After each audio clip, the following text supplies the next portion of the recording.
When it comes to performing the most, probably the most expensive transaction of your life, the purchase of a home or the sale of a home, you need to have someone in your corner who is an expert negotiator. When it comes to buying a home, you want somebody who's going to get you the best deal on the home, somebody who can negotiate with all the parties involved to get you the best rate. And when you're selling a home, you definitely want to have a negotiator on your side to get you the best price for your home, to negotiate with those home inspectors on the home inspection and repair requests. You want somebody to negotiate with the appraiser if necessary, if they find that your home isn't worth what you say it is. Somebody to negotiate with the title companies for the best fees, and someone to negotiate with the buyer's lender to make sure that everything is in line there. There is a ton of negotiation involved in real estate. So when you work with someone like me, David Hittle with United Real Estate Louisville, you can be sure that you have an expert negotiator on your side because I am a certified real estate negotiator. And that means I have spent money and time becoming better educated to be a real estate negotiator. But this article talks about some helpful negotiation tactics for today's housing market. So let's dig in. If you haven't heard already, home buyers are regaining some negotiating power in today's market. And while that doesn't make this a buyer's market, far from it, it does mean buyers may be able to ask for a little bit more. And I have actually seen this. So sellers need to be ready for that possibility and know what they are willing to negotiate. Whether you're looking to buy a home or sell a home, here's a quick rundown of potential negotiations that may pop up during your transaction. That way, you are prepared no matter which side of the deal you are on. What can you negotiate? Most things in a home purchase are on the negotiation table, and here's a list of just a few of those options according to Kiplinger and LendingTree. Things you can negotiate during a home sale. The sale price, obviously, your realtor can determine whether or not the list price is actually on par. Closing costs, that's a biggie for a lot of my clients who can't afford a lot of the closing costs. We can ask the seller to contribute to those closing costs. Home repair, of course, after the home inspection, we can send the seller a repair request list. Home warranties, I try to always have the seller pay for my client a home warranty.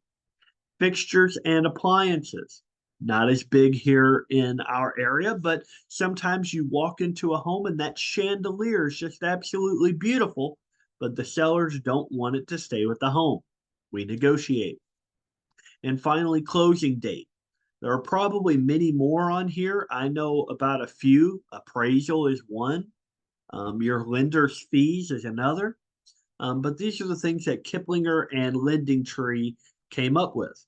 So again, sale price is the obvious, and that lever is being pulled more often today. Buyers don't want to overpay when affordability is already tight, and sellers who aren't realistic about their asking price may have to consider adjusting that price.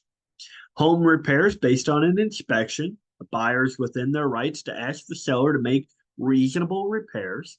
And if the seller doesn't want to, they could offer to reduce the home price or cover some closing costs so the buyer has the money to take care of them on their own. Fixtures, buyers can ask for appliances or furniture to convey with the house when the house changes hands. And having the seller throw in the washer and dryer can cut down on the expenses the buyer would have when moving in. And as the seller, you could leave your existing ones behind to sweeten the deal for your buyer. and get yourself new ones for your next place. Closing costs, they typically run about 2 to 5% of the home's purchase price, so buyers can ask the seller to pay for some or all of these expenses to offset the cash the buyer has to bring to closing. Home warranties, buyers can also ask the seller to pay for a home warranty. And this is great for buyers who are worried about maintenance costs that may pop up after taking possession of the home. And since this concession usually isn't terribly expensive for the seller, it can be a good option for both parties. In closing costs, buyers can ask for a faster or extended closing window based on their own timetable, and the seller can also advocate for what they need based on their move to find the right compromise. One thing is true whether you're a buyer or a seller, and that's how much your agent can help you throughout the process. Your agent is your go-to for any back and forth. They'll handle the conversations and advocate for your best interest along the way. As Bankrate says, agents have expert negotiating skills, and this one more than most. Without one, you must negotiate the terms of the contract on your own. They may also be able to uncover what the buyer or seller is looking for in their discussions with the other agent, and that insight can be valuable at the negotiating table. Bottom line here, buyers are starting to regain a bit of negotiating power in today's market. Buyers knowing what levers to pull will help you feel confident and empowered going into this purchase. Sellers having a heads up of what they may ask for gives you the chance to think through what you'll be willing to offer. Would you like to chat about what to expect and the options that you have? Let's connect.